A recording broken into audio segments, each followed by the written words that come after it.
All right, and welcome back again to the Paisan Sports podcast presented by Recliner Media.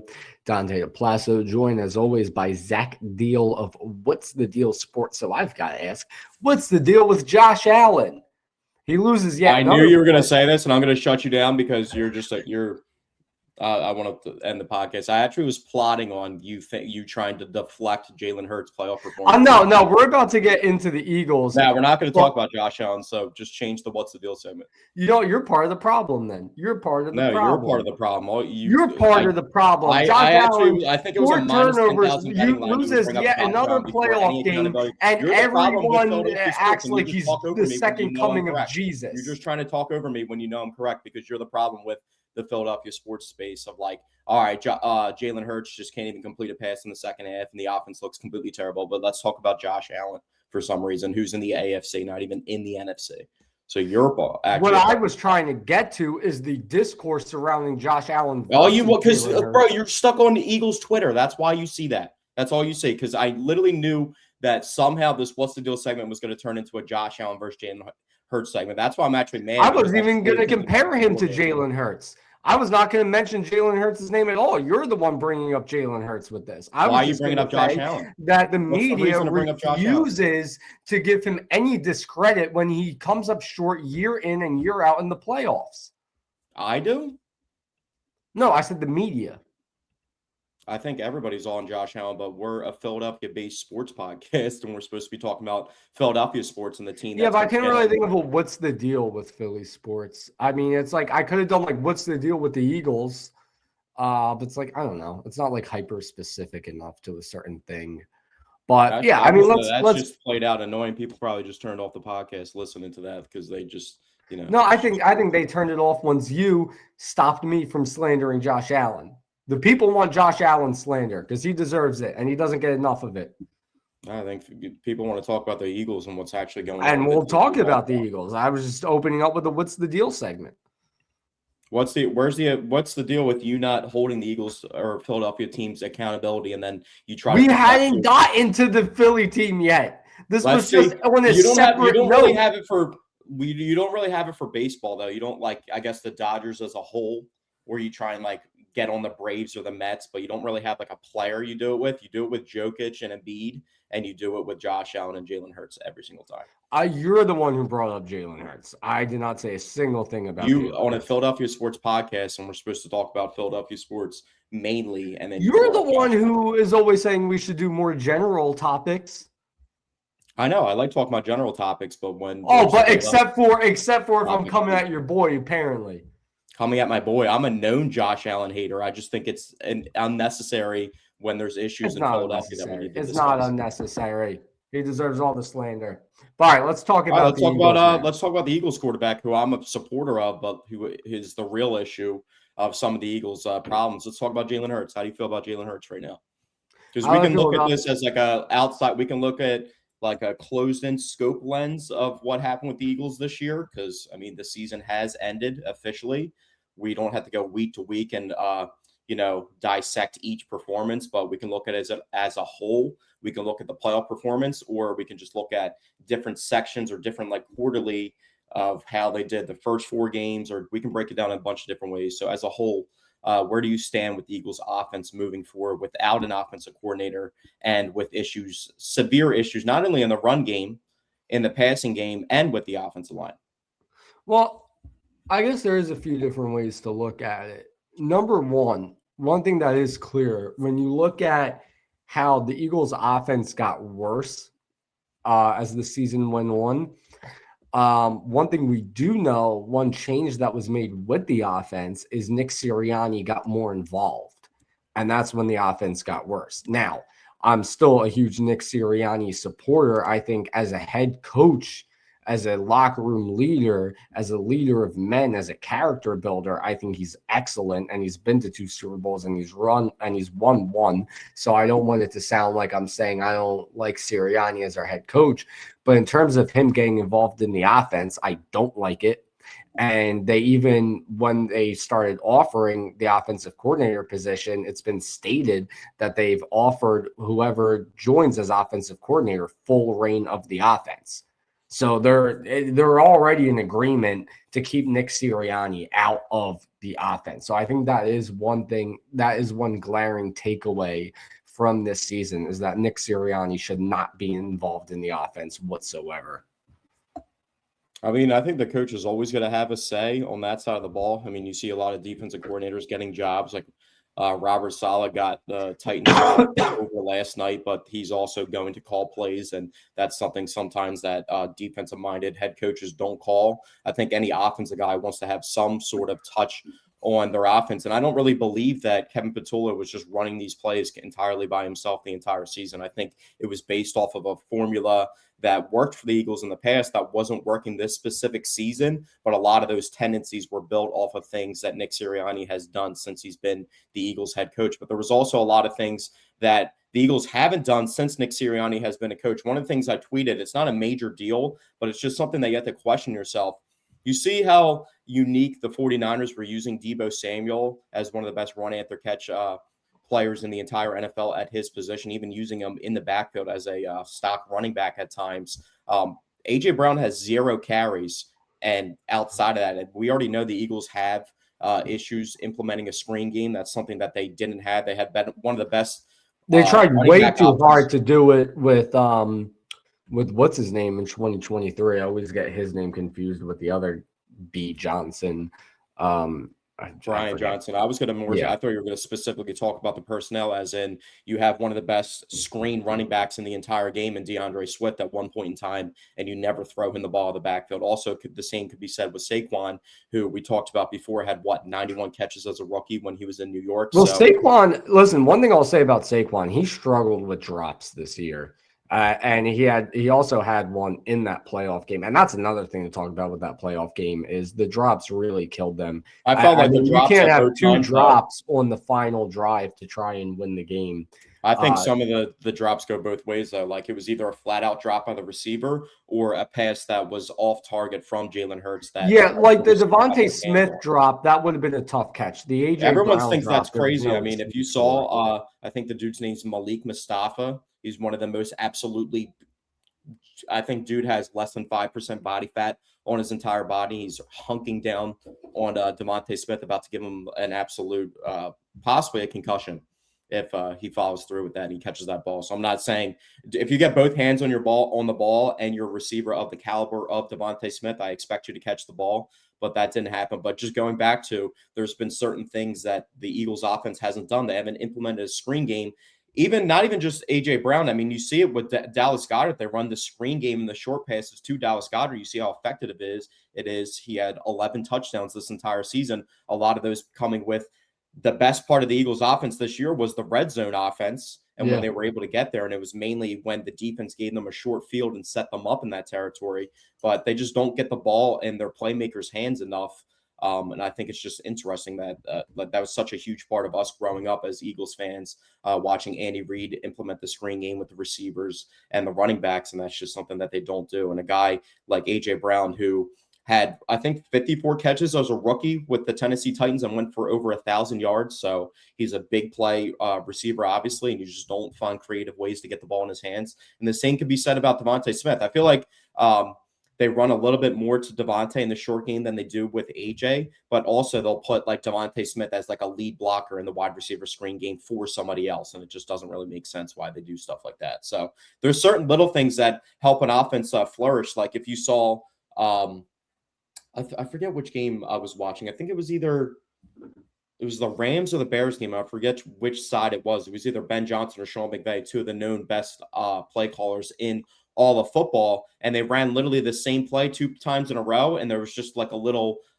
tight ends, a little dump off implemented into it. And one went for a first down as a run, and then the same play with a little play action fake with one route, and the tight end picks up 20 yards the exact next play. So the Eagles don't implement any of those. They just run the same exact play, and they run receivers at the same depth line, and then Jalen has nowhere to throw the ball. And then when the receivers actually do break open, he throws like an off-target pass. So I feel like just the entire rhythm of the offense this year was completely just out of whack. And a lot of it had to do with just starting with the offensive line not being good enough for them to consistently run the ball. Yeah, well, the offensive line was definitely an issue. Cam Jurgens specifically, how he How did made he the make the Pro Pro Bowl? Bowl. That's just insane. Yeah, Jinx. How he made the We Pro already Bowl, talked it's about just that before, but beyond that's just me. insane. He was bad all year. The offensive line was certainly an issue, but I think the failure to the run game wasn't just on the offensive line. I think it was also poor run schemes, which we've seen breakdowns of, and it was also an inability to open up the run with the pass. So just not really Yeah, but having I much don't want support. to. I'm not saying that you're doing it, but just the language, the dialogue of what you're saying. Like I said, I don't think you're specifically saying it, but we have to hold the players accountable because I felt like this year the coaching wasn't up to par for the job that Well, it they needed certainly to was be. not up to par. I mean, Yeah, but I the think the offense, player Kevin execution was Patullo the was worst. absolutely terrible. Yeah, but the But player I get what you're execution was. saying. You got to hold the players accountable as well. But let's not also let the offensive Yeah, coordinator but off the this hook at this the was the same worst time. the player personnel has played under Nick Sirianni the entire year, and that falls on the coaches. But that also falls on how is this offense underperforming to this level of where they're in the bottom third quarter of the league in all offensive metrics, and they're the most expensive offense in the entire league. Yeah, no, the offense was definitely a failure this year. But the way this team bounced back after 2023, I mean, I have confidence that if they bring in like a Mike McDaniel to run the offense next year, I have full confidence they'll come back strong again. I think, granted, like you said, it also falls on player personnel, but I mean, this has been 4 years of just a stacked talent on offense under Nick Sirianni. I mean, 5 years of Sirianni, but 4 years with a stacked offense, I would say. And we've seen, how good they can be with Shane Steichen and how good they can be with Kellen Moore and how bad they can be with Brian Johnson and Kevin Patullo. Yeah, So, but the one outlier to that, everything that you're saying right now is Shane Steichen was the only guy that was around for multiple seasons with Jalen Hurts. And that applies to all the coordinators and play callers he's had since what, college? Of moving yeah. different universities and playing on all different teams. So that's what is interesting. Do you go back and try and double dip into Brian Dable? But how much do you want to go out and hire a guy that's on the brink of getting another head coaching job like a Mike McDaniel or Well, Brian here's the Dable thing for about one Mike season as a McDaniel. spot filler as opposed to going out and getting somebody I that you don't, actually I have to don't, grow I with? don't exactly view it as such, because Mike McDaniel made the comment saying he would rather take a great offensive coordinator job than a mediocre head coaching job. And even though you look at his age and you see how young he is and think, if he does great as offensive coordinator, he'll be back in the head coaching game. But I mean, if he would already rather take a great offensive coordinator job, then that tells me that maybe he'll stick around like Vic Fangio if it works out. So I don't really look at it as such with Mike McDaniel. I kind of think that leads me to believe if he comes in as offensive coordinator, he does a great job. We go on another deep playoff run, then maybe he'll decide to stick around. And then if we can continuously run it back with our coordinators being Vic Fangio and Mike McDaniel, then this is a scary team year in and year out. I think that's just like wishfully thinking and pretty far It is fetched. a bit wishfully thinking, but there is reason to believe that could possibly be the case. I'm not just pulling it I out of would my think that ass here. it's, I mean, there's always I Very don't think effectively. multiple years, as in if the Eagles actually have true success, I don't see him staying around for more than 2 seasons. But I guess if they get 2 seasons out of him, depending on what they do with the seasons, but this roster is good enough to try and compete for a championship. And there's a window right now that's open. So any type of big time success for Mike McDaniel, I think that put him right atop the market again. I mean, Kellen Moore went through how many hiring cycles of not being able to get over the hump with vast experience as an offensive coordinator and successful offenses. And then what put him over the hump wasn't just the Eagles winning the Super Bowl, but how productive they were.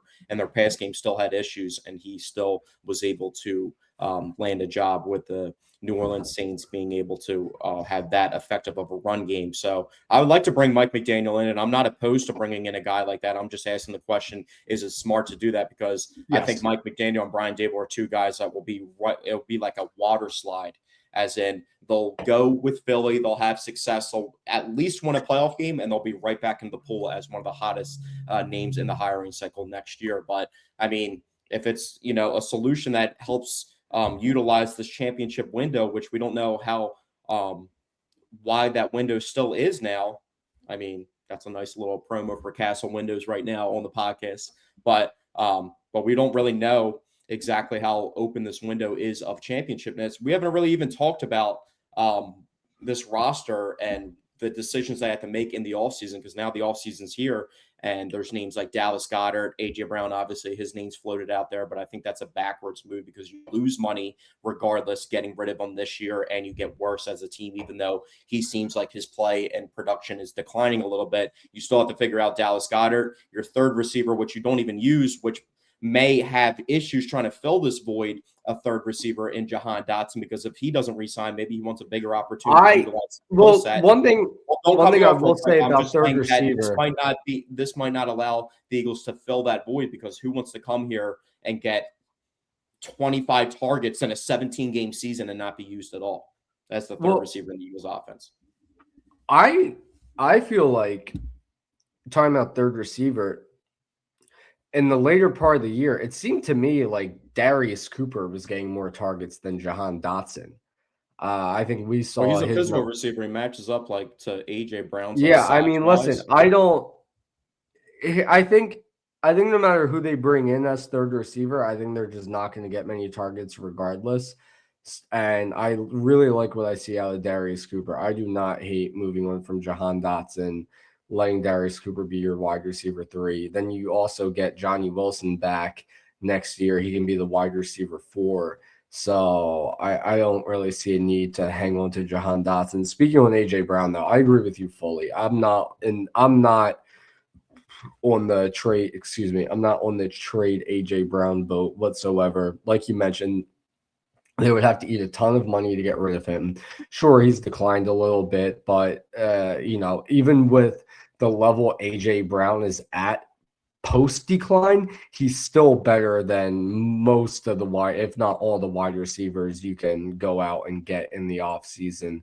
So I definitely I agree with you on that. But with that being said, too, I'm not happy with AJ Brown's play and his attitude towards the team. And I think it actually does play a part into the overall locker room mindset. And I think you could be right. Some of the things at times I don't like. I'm not completely on board with just trade him anytime he talks, because there is times where he says stuff that may not need to be said to the entire media, but it is true about the offense and he does hold them accountable. But there is other times where he makes things out to be very selfish. And I think it not only at the end of the season, where if you look fantasy wise, I mean, which doesn't matter to the Eagles' success whatsoever at all, but for fantasy guys out there, we all knew that he was a top flight receiver at the end of the season after he started complaining. And then that dropped off Devontae Smith a little bit. And I don't dropped him off. Both of these guys are good enough to where either one of them, it doesn't matter who's getting the ball, as long as they're both getting the ball a healthy amount, they can help the team. But I think it actually started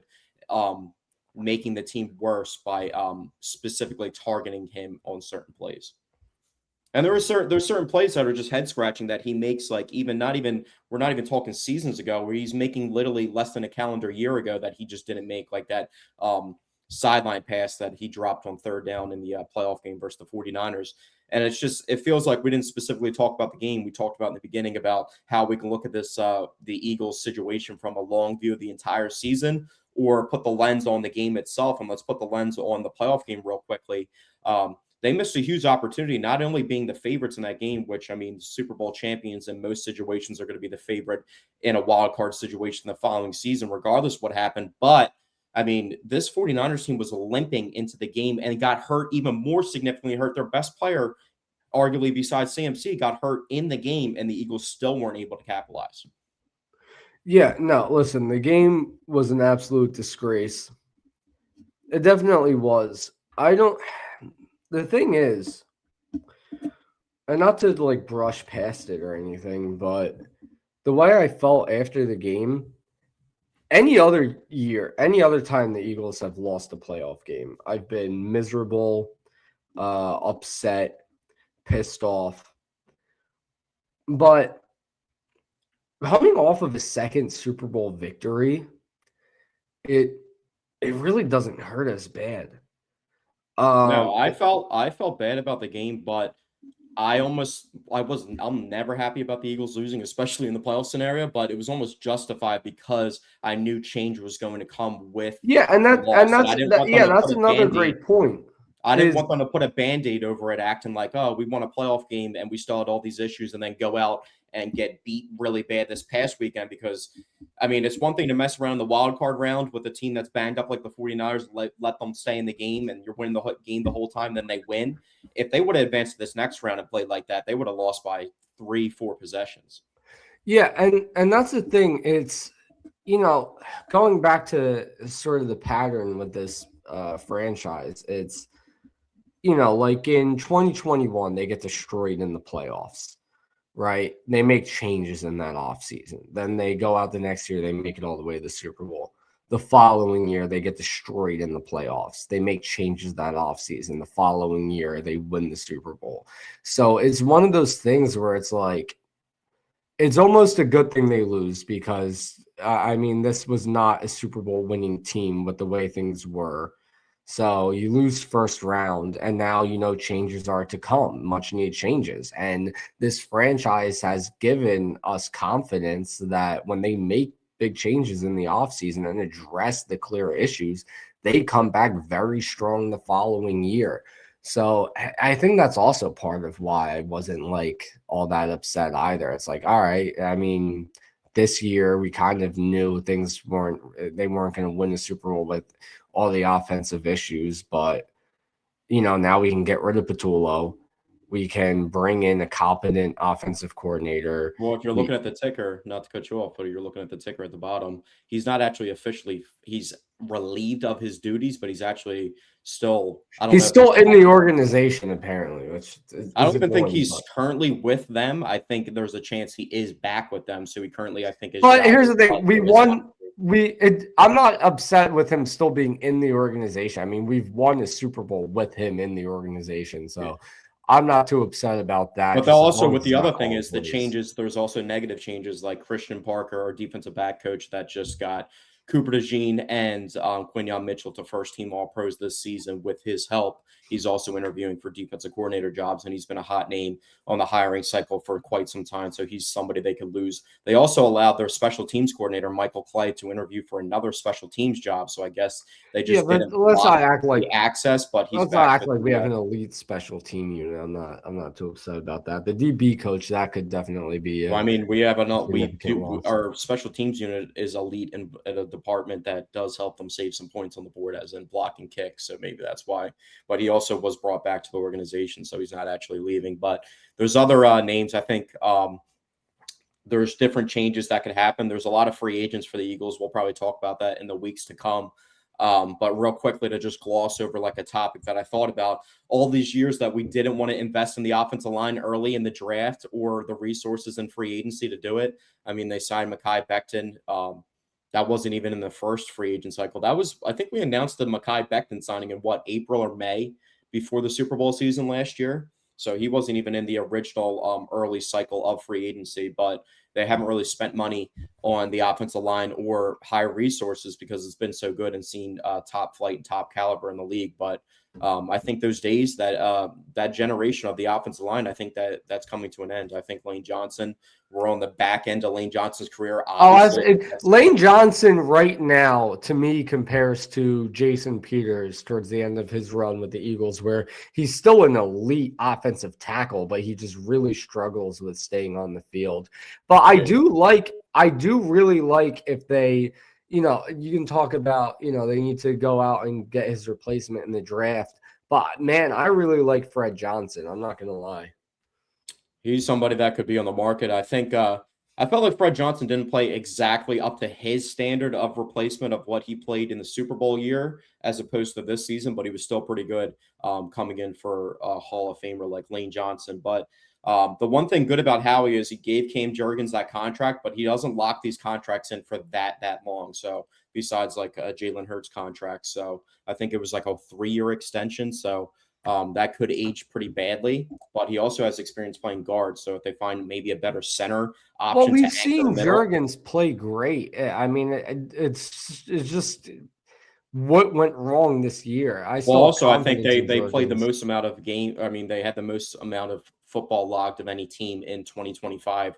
The year itself, as in playing deep into the 2024 Yeah. playoffs and winning the Super Bowl in 2025 and this year and last year going into the Super Bowl. Cam Jurgens and Landon Dickerson were severely injured and were just like limping along and just got by. So I think there's like maybe benefit Cam was them. playing hurt this year or what it was, but I mean, I'm not ready to give up on him just yet because of one bad No, season. I'm not saying that. I'm just saying another year of this piling up of bad offensive line play and the investment in that contract could lead. Well, to, I'll tell you who looked Dickerson. good this year. I really like what I saw from Tyler Steen. I like his future on the offensive line. So I think the Mailata was not up to standard this year. Yeah, no, I agree on Mailata, but I still like this unit. I just named 3 of those guys that underperformed this year. I just named all of them, and I think each one is making at least $16 million per year. They make a lot of money. They do make Dickerson's a lot of like money. what, over 20. Mailata was 22 for 3 years, like 66 total. And then Jurgens, I think, was 16 or 17. So that's a lot of money for underperforming offensive linemen. I mean, what they were getting out of them, those contract values was worth it when Saquon ran for 2,000 yards. But when Saquon's having trouble getting anything going, especially with his running style and the passing game, especially because we talked about before, I mean, at least I've mentioned it, their offensive line has never really been that good in pass protection as far as we're talking about the scale of being run It's always been a run blocking offensive line. Sure. And that's what gets the momentum to play better and pass protect better is building the run reform and playing the play action off of which they just didn't have this year. So real quickly, we talked about free agency coming up and, offensive line might be an early investment for the Eagles. They also need to retain some of the guys people say are the sexier positions as in skill position. Dallas Goedert's contract's up. Jahan Dotson, we talked about. There's clamorings about A.J. Brown. Saquon just signed his contract. He didn't perform up to it. Exactly, but I think Saquon obviously will have a chance to bounce back. They'll have a different RB2. We'll see what happens with Tank Bigsby. But A.J. Dillon's not going to be on this roster next year. And Will Shipley is a solid player, but it doesn't seem like he's ever going to be a traditional actual 2 guy, maybe just more so of a 3rd guy in the hitch that gains some carries and a good special team. I think when you're looking at the offseason, and I think there's really only one position that's definitely in need of an upgrade, and that's corner 2. Now, Adoree Jackson played very well in the second half of the year, but he's not a guy that I would rely on repeating that performance again next year. I'd like to see, either first round of the draft or free agency, they address that position. And outside of that, outside of like if you lose players in certain positions, I mean, like let's say for sake of discussion, they were to re-sign everyone, right? And it's the same guys. I think corner 2 is really the only position that needs addressing. I don't think there's like in this scenario, I don't think there's a chance they re-sign everybody. It's just going to too much. No, I'm saying for sake of that's not what I was saying. What I'm saying is like Jalen Phillips. Wait, hold on. What I was saying was put that aspect of it aside for a moment in terms of positions that need addressing. When you look at the team this year and going into next year, I think corner 2 is the position that needs to be addressed. I think you're on the right. Now, like if you lose Dallas Goedert, then of course tight end is a position that needs to be addressed. So I think you're missing one guy in the fold. You're close with secondary, but it's not that exact position. Reed Blankenship is a free agent. Makuba's coming off the injury, and we're not trusting Sidney Brown in 3 or 4 days. Yeah, no, you definitely. First of all, you got to keep Reed Blankenship, not only because I think he might be the easiest guy to re-sign because I think he will take a pay cut and he's a fan favorite around here and they'll try and do it. But and you can't break up the exciting lights. There might be a random team from the Midwest that just offers them, $7, $8, $9 million per year. We can't lose Reed Blankenship. We cannot lose Reed Blankenship. But you can't also overpay Reed Blankenship too. That no, you can't. You can't. But what I was going to say is, being that we have two other teams to talk about, I think it's a good idea for next week's podcast to take an in-depth look at all the upcoming Eagles free agents, who we should keep, who we should let go, how we should address certain positions. So I do think that is a good idea for next week's podcast. But for now, All right, well, it's let's time leave it for with this then. We'll leave it here. Will they have an offensive coordinator to shape personnel for the offseason by that time that we talk on the next podcast next I week? think so. I think so. I think Or do we'll you have our new offensive name coordinator by 3 then. guys that you would put out there? Because I have a couple names they just requested for. I Jim Bob like Cooter's my name. top 3 guys that I like: Mike McDaniel, Brian Daboll, Cliff Kingsbury. I like Cliff Kingsbury. I think he's very underrated, but I think he's also somebody he might be, out of all those names you just mentioned, he might be the hottest name to come into the hiring cycle next year if he has success in Philly, because I think Well, and he that's kind of why I got cut named him short. last. There was an interesting Bobby Slowick. Also, his name was thrown out there, and he had a lot of success in C.J. Stroud's early years. And then you see C.J. Stroud struggling a little bit now without him. He could be somebody that's in there. And also, I'm forgetting one name off the top of my head.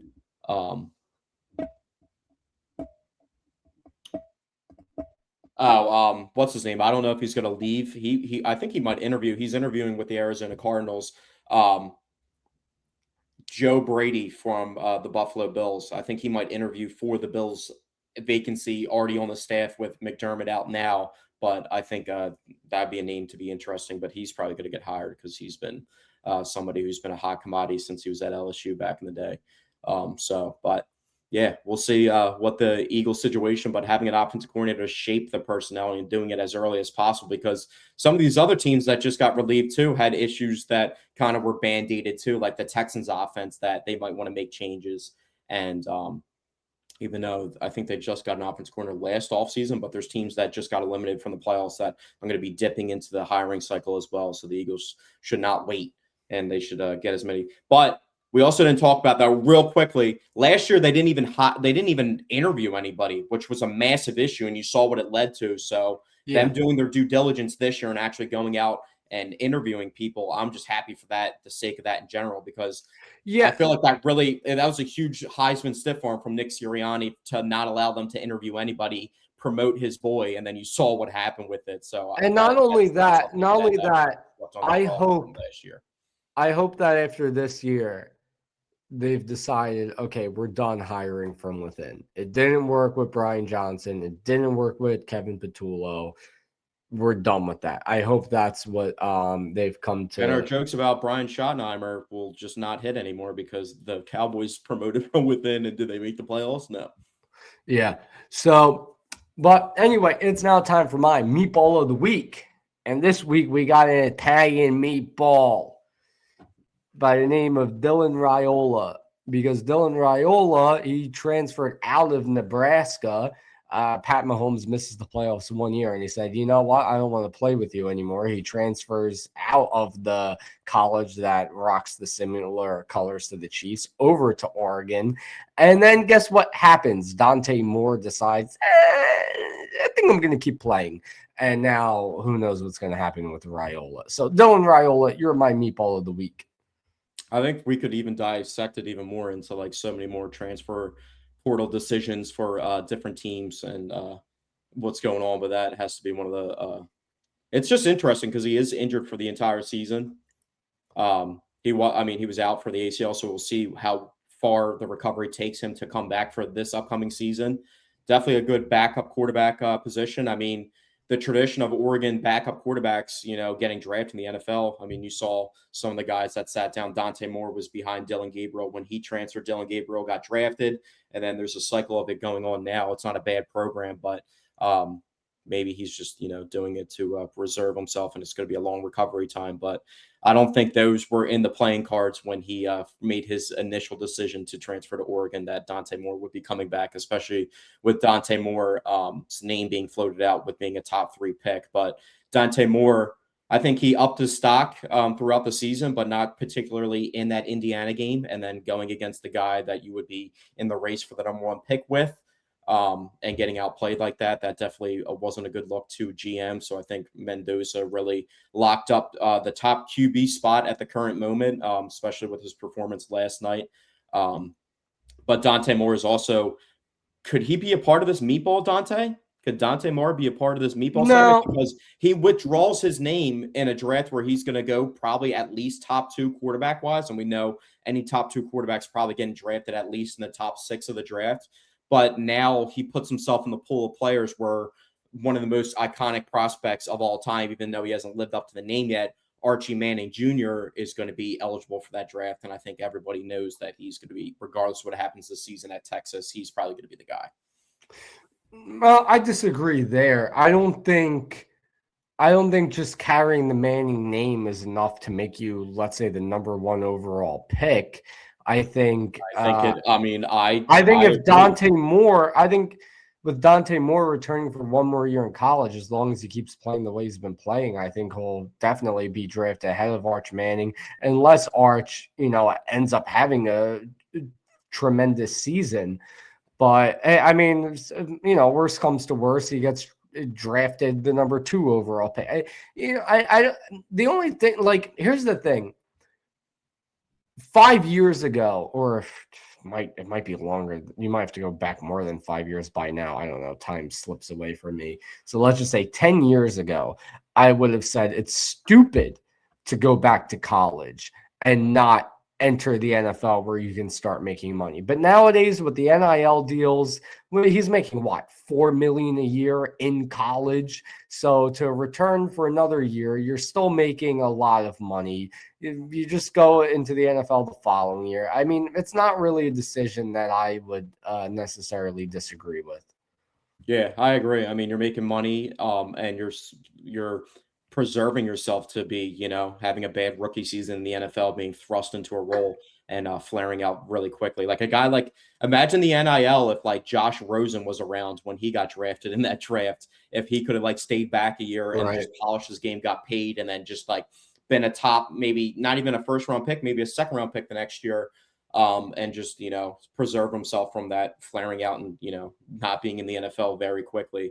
Real interesting why I brought up that draft class. Sam Darnold was actually in position to win the Super Bowl in that draft class before Baker, Josh Allen, and Lamar in the same draft class, which is very interesting. Yeah, no, that is pretty funny. Well, we're about to talk about basketball, Dante. But to extend this conversation about NIL, do you think we'll start seeing superstar one-and-done basketball players staying for extra NIL money and coming out as sophomores as opposed to freshmen? Because I feel like we haven't really seen that trend since the start of NIL. The basketball players still want to go into the NBA or off the rip. And it's just a different – it's a whole different – I mean, because you could grow into a max contract by the age of 21 or 22 by going in early, but you have to produce right off the rip. Yeah, I think but it's become such a big trend to go one and done with the NBA that I think that's why you haven't really seen guys start to stick around in college. It's not like with football where it's just okay, I'll just stick around 1 more year and graduate first, and I'll keep collecting that NIL money. You're talking. I mean, I don't really see much. Perfect example. A reporter asked Carson Beckby at class. He's like, "Dude, I graduated literally 2 years ago." Yeah. But yeah, I don't really see as much of a reason to stick around in college basketball. And the other thing with that too is nowadays you got guys, instead of going to college, going to the G League first or playing. Well, dude, have you seen this epidemic? I wanted to bring this up. How do you feel about dudes that already got drafted in the NBA coming back and being eligible for college basketball? Because we've seen that with a couple. I think Baylor has a dude that had been drafted and played G League minutes and actually played real NBA minutes in regular season games and has full college eligibility and just signed mid-season. I mean, to me, that kind of relates to how you'll have a college player in, let's say, football that gets drafted in the MLB draft, but then they go back to college and end up getting drafted in the NFL draft. I mean, it's kind of been I think there was a receiver on Arkansas who was an outfielder, minor league outfielder, and then he went back and he was 28 or 29 years old as a freshman playing wide receiver for them. So interesting. But yeah, let's move on. Let's talk about the Philadelphia 76ers.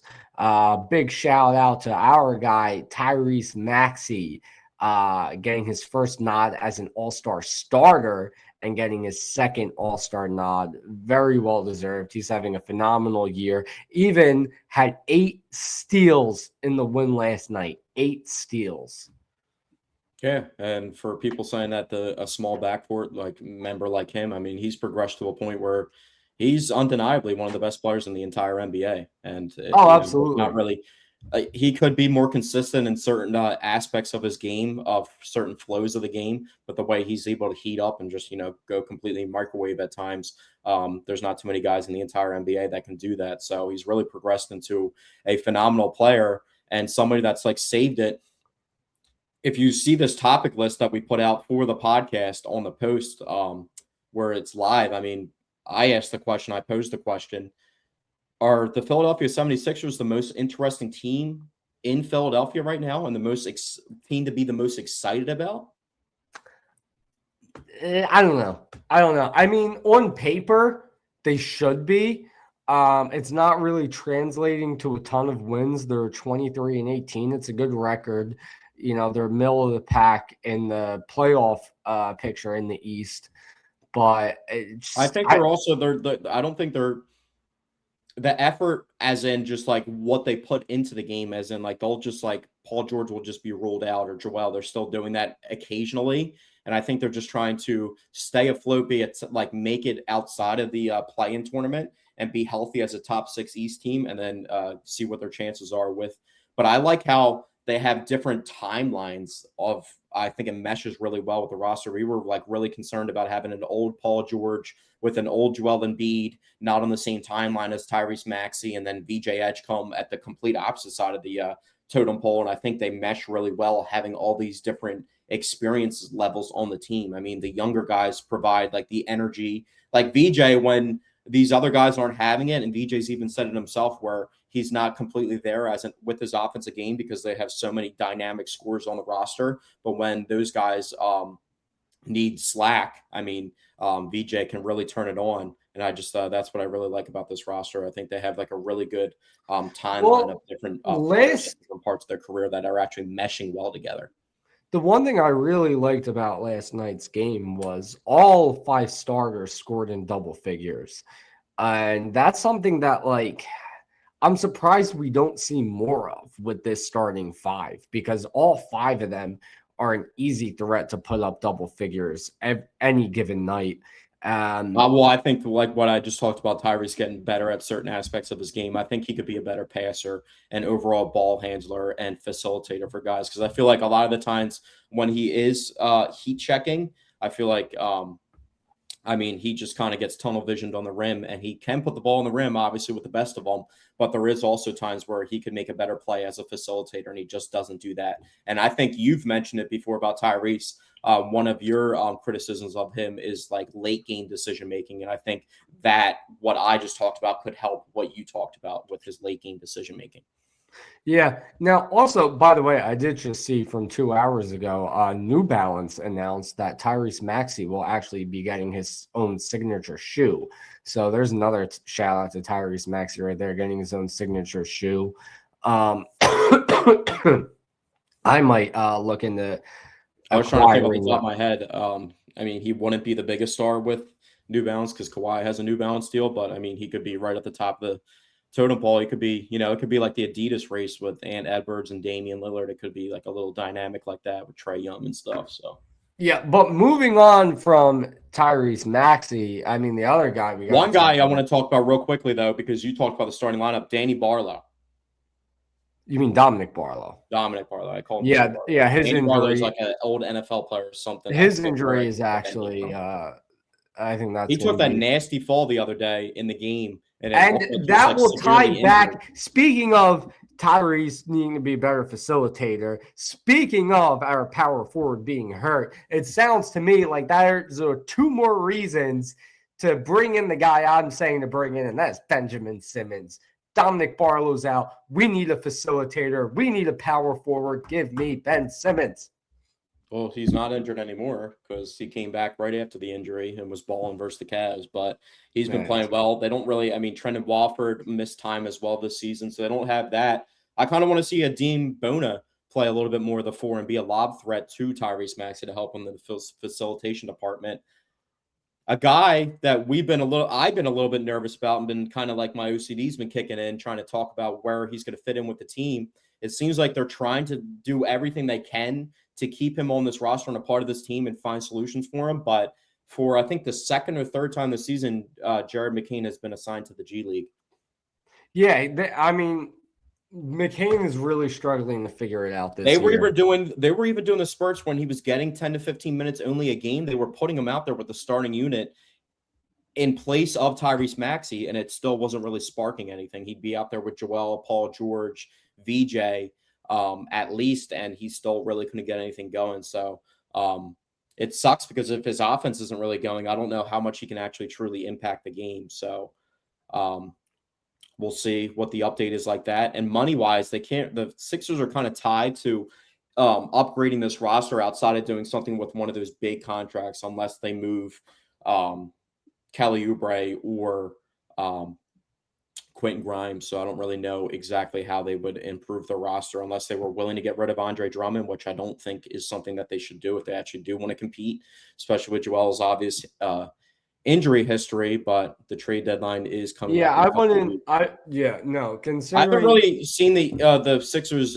involved with too many rumors though of anything. So well, here's the thing: not only Embiid's injury history, but the fact that he can't play back-to-backs. I think it's very important to hold on to Andre Drummond so that you have Bona and Drummond for those days. But that would actually be one of the top assets on the Sixers roster to move if they did want to make a move to switch up the roster. But I don't know how much that I would move. Like I've said before, I mean, I would move one of Grimes, McCain, Oubre, one of those. I don't want to move Grimes, and I think he might be out of Oubre and McCain. He might impact the roster and help them out the most in a winning situation, but he's probably somebody that would get the most back in return. He's definitely a very valuable asset. I wonder if Kuminga would actually help them out a lot. He wants to get traded. Like, would you package 2 of the 3 of those guys to get Kuminga? Not for a Kuminga. I want a power forward with size. But that's what Jonathan Kuminga is. How tall is he? He's like 6'10". No, he's not. You're joking. He's not 6'10". I'll eat my words if he's 6'10". I did not think he was 6'7". I'm tripping. Yeah. That's 6'7's also. I mean, he's probably. I want someone 6'9" or taller, preferably 6'10". But anyway, let's talk about Joel Embiid, all right? Because early in this year, it looked like Joel Embiid was just a shell of his former self, can't stay on the court. And we've reached a point now where, despite missing, I would say, 1 game outside of, the whole not playing back-to-backs, Embiid is consistently putting up at least 20 points every night. He's dropping 30-point games again. He's, in most games, leading the team in plus-minus. We're really starting to see Joel Embiid return back to form, minus the 3-point shooting. Yeah, I think he finally understands that he doesn't have to do it all himself because he actually sees that there is players around him to help him out. And it wasn't like that with that statement. It's not like he was never in the wrong with some of the things that he was doing before, but I feel like he caught a lot more slack for the Sixers overall shortcomings that he should. But he's getting back to being the overall best player. And I think he's really honest with his game right now as well. And it just shows that he's trying to get back to the defensive player that he once was before, but he understands the limitations to his game. But he realizes that he's not the only guy that can go out there and score a lot of points at any point in time. So I think this is the best we've seen him mentally. I mean, you've seen from some of the short clips online of different times, he just looks like he's happy. He's joking around again. He's just back to being happy. And this team, do you think like a flag, it was almost like a flag was planted when Tyrese called out Joel Embiid like publicly last year, and that was kind of like the passing of the torch. And I think Joel's like truly believing, like he calls Tyrese Maxey the franchise, and this is Tyrese Maxey's team pretty much with his youthfulness and his skill talent at the moment, and letting Tyrese kind of lead by example and take over the reins for Joel. I think took a lot of pressure off Joel himself. And you even see it's not even just Joel. Tyrese Maxey and VJ Edgecombe, there was a video of them yelling at each other during a timeout of a missed pickup. I think VJ ended up they both picked up the ball and didn't go to a wide open three in the Cavs game early on in the game. It was like the first quarter. And there's like a video of them having like a heated conversation about it on the sidelines. And then last night after the game, or a couple of nights ago after the game, you saw VJ come up to Tyrese after he had the 8 steals and was like, oh, we don't hate each other or whatever. And then Tyrese obviously was joking around with him, told him to go to the locker room or whatever. But I think this team, there's no like, stuck up personalities. Like I feel like that was like an issue before. We had the Jimmy Butler, the Ben Simmons on the team of the guys that were just clogging up the locker room. Then it kind of, when those guys were removed from the situation, then everybody was just kind of getting on Joel, and then he was negative and moping around. And I think all that negativity has just been removed. I think people aren't even, making fun of the Paul George contract anymore because he's playing well too. Yeah. Paul George is playing well. I definitely agree with what you're saying, that this is, I guess a good way to put it is a very non-toxic locker room. And these guys are really meshing well. I would just like to see it translate to wins a bit more. There could be a lot of big personalities with established guys in the NBA, but like I said, the timelines of having mixed youthful guys of there's not too many third overall picks that you're going to go grab that are as seamless as a fit that VJ Edgecombe has been for this roster. And that is a huge credit to his personality of him being an open-minded, growth mindset kind of guy, where he's not coming in with kind of like the perception of an Ace Bailey, where I'm going to go get my 25 points, screw the team or whatever. I'm not saying Ace Bailey's like that, but that was like the perception of an Ace Bailey type player going into the draft, as in like VJ, you just plug and play any role that you need on this team that he can fill. And that's just what he does. Yeah. I also find it a bit funny that, once again, it seems like we've encountered a draft where the number 1 and the number 3 overall pick are miles ahead of the number 2 overall pick. It seems the number 2 pick seems to be a cursed pick. Not to say Dylan Harper's having a bad year, but he's not nearly doing what Cooper Flagg and VJ I think that's a really, really, really unfair assessment, because I watch a lot of Spurs games, and the Spurs are probably going to win a championship in the next 3 years, and will be a big part of it. They just have a 4th overall pick from 2 years ago that does a lot. Stephon Castle. They have Wemby. They already have an established ball handler in De'Aaron Fox that can get 25 any night. He doesn't really have a role. He's almost like he's like fitting in by chance with the talent that they have on that roster. So until they clear up that roster, they might make a decision around the trade deadline. But the Spurs are in play to win the championship this season. That's not. Listen, like I just said, I'm not saying Dylan Harper's minute loss. Wait, hold on. Hold on. What I just want to clarify, because like I said, I'm not saying that to discredit Dylan Harper. I'm not saying he's not having a good rookie year. I'm just saying he's not at the level that VJ Edgecombe and Cooper Flagg are at. And you could say, well, there's other guys getting the ball besides him. You can say the same thing about VJ Edgecombe. He's in an offense with Tyrese Maxey and Joel Embiid. So, and you can also look at shooting percentages as well to help make your assessment. So the only reason I said that was because you made a dramatic statement, like you were saying that it was almost like a set in stone 1 and 3 are completely better when one guy's playing 18 minutes per night. It's obviously not set in stone 35 minutes a night, and he's the guy. I'm saying it's trending that way. But the one thing I did want to talk about, the one thing I wanted to bring up before we move on to the Phillies is tonight, the Sixers, who are on the second of a back-to-back, as recent as this morning when I checked the lines, they are -1 favorites against the Phoenix Suns on the second of a back-to-back, where I feel like most likely Embiid and Paul George won't be playing. That's a little surprising to me. Well, Paul George didn't play last night, so he's going to play tonight.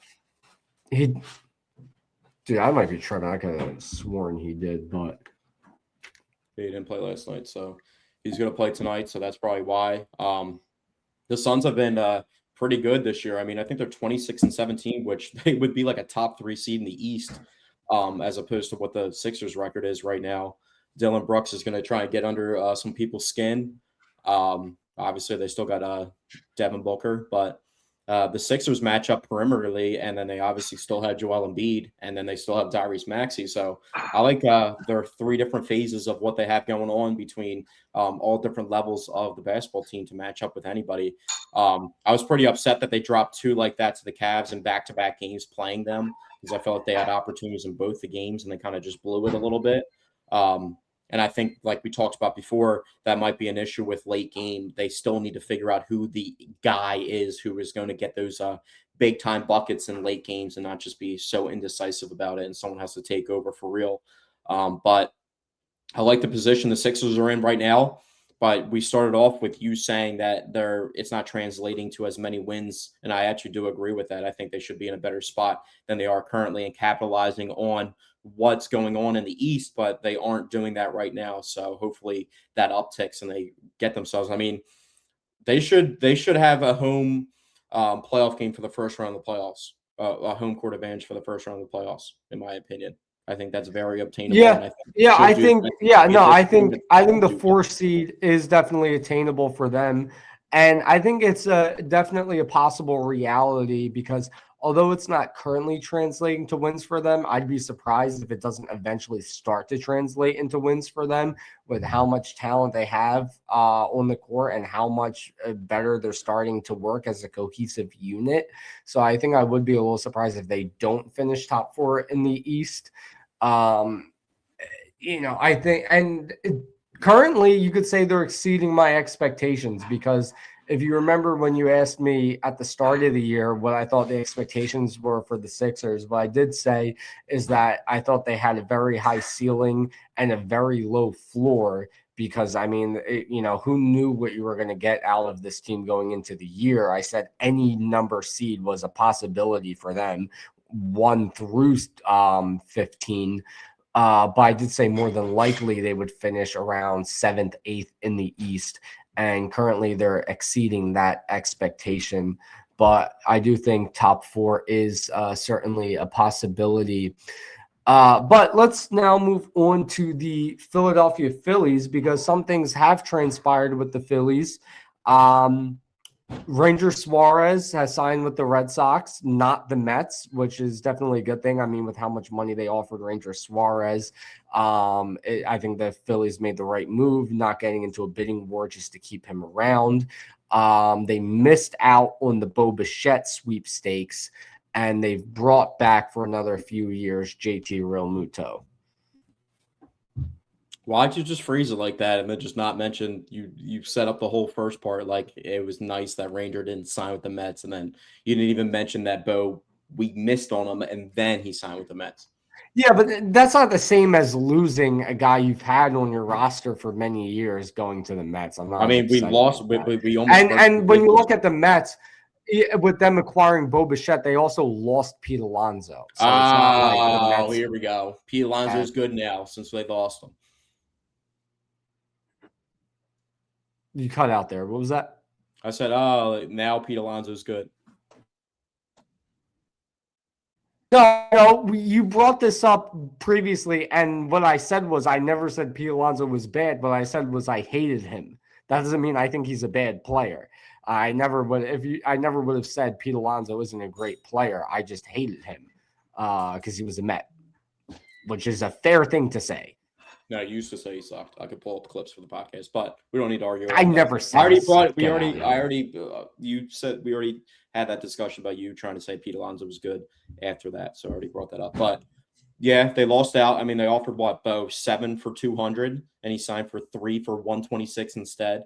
And not only to make things worse, I think right after that, that's when Kyle Tucker signed that contract with the Dodgers. So the Dodgers are like plus 125 to win the National League this year, which is, I can't even exaggerate. I couldn't use some words that I would like to use on this podcast to exaggerate how absurd that is for a team to be plus 125 to win their conference.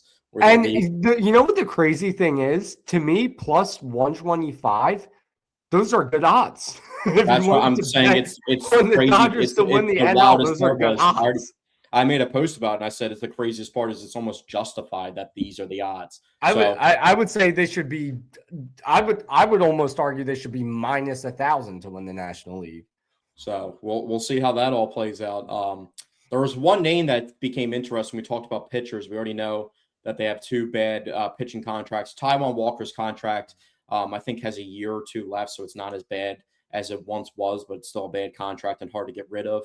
Obviously, Aaron Nola's contract extension that he signed is aging extremely bad, but seems like they're not out of the pitching market. They weren't going to pay that price to Ranger Suarez, but a new name has popped up in Framber Valdez recently, and maybe that's some of the money that didn't go to Bo Bichette, that didn't go completely to JT Realmuto, that they saved up for some pitching improvements, but I would like a position player over another pitcher added to the mix because I think the things work out correctly with this pitching staff.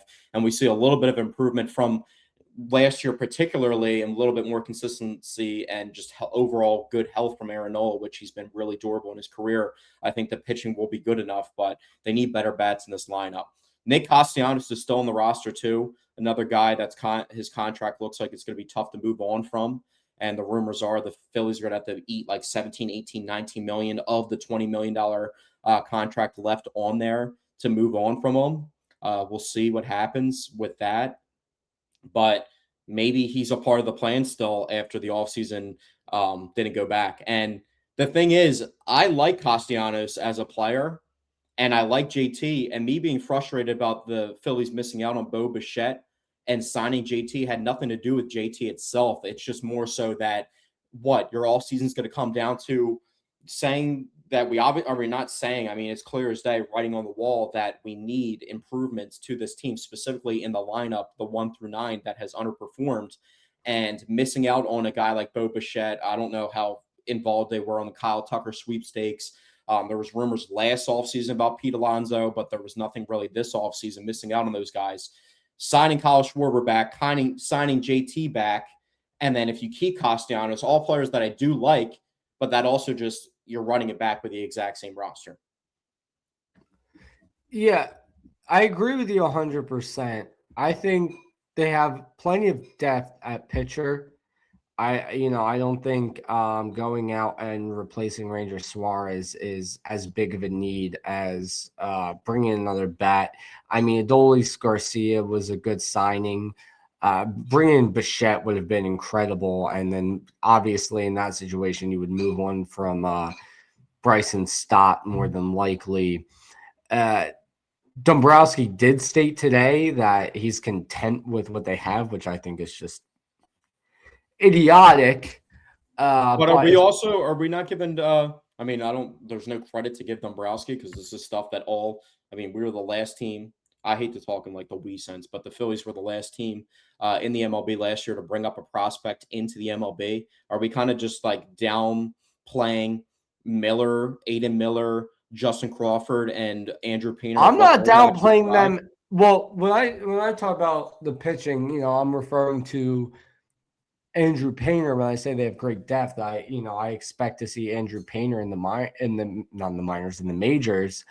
But when it comes to Miller and Crawford, I'm starting to lose confidence.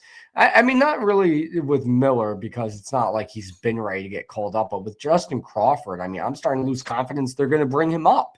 He spent all of last year in the minors batting above 330 when the major league roster needed some offense and they just didn't call him up. So, I'm not downplaying Justin Crawford. I just don't know if they're actually going to call him up. That's why I'd rather just see them go out and get somebody. But I was caught up on the dialogue. What I was trying to say, like, is Dombrowski kind of like hiding those players like up his sleeve, and like those are going to be the vast improvements of like their prospects finally getting to the majors, and that's why they're kind of holding off because they were just about to sign another infielder to another massive, gigantic $200 million contract. And what would have happened with, we're already trying to figure out what would happen with Alec Boehm or Bryson Stott in the situation that Bo Bichette gets signed, but what was going to happen to Aiden Miller in that situation?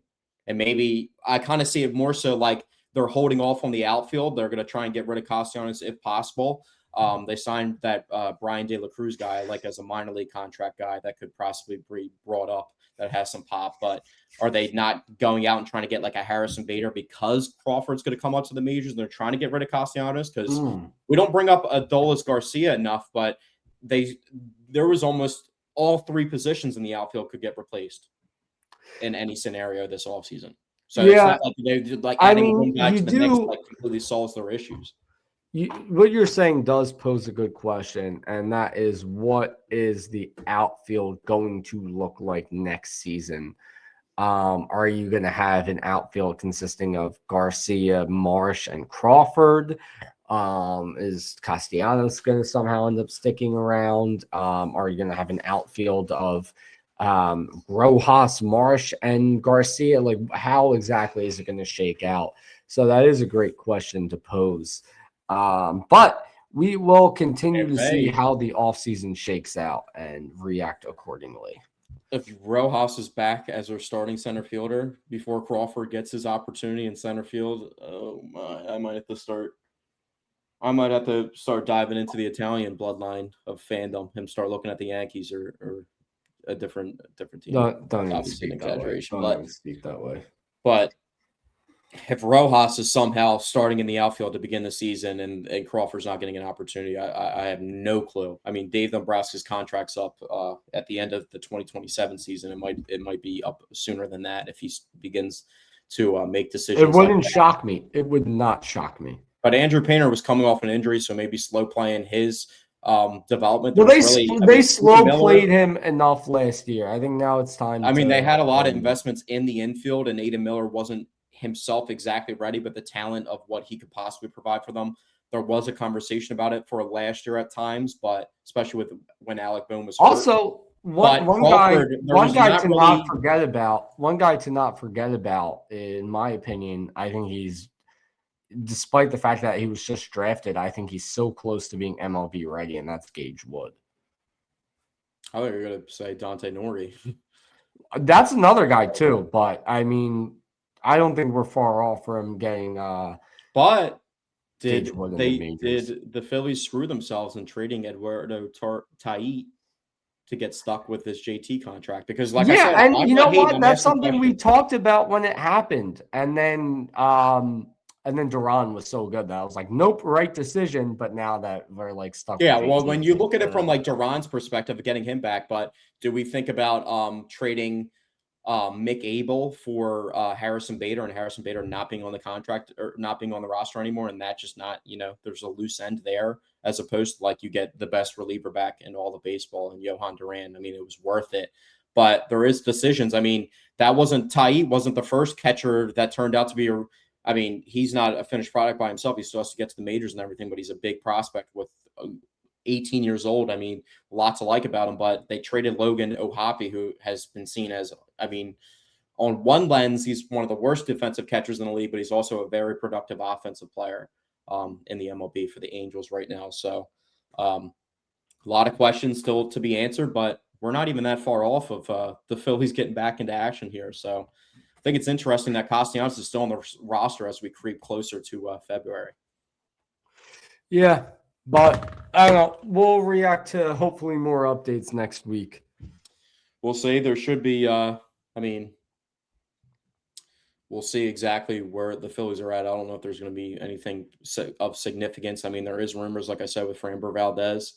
But I don't know if anything's going to happen before the next podcast. I think we have a better chance of, Eagles OC as opposed to a Philly signing. But we'll see. There is some interesting topics that could be played out over the next week before we do the next podcast. But thank you guys for tuning in to episode 127 of the Paisan Sports podcast. And we'll see you guys back next week.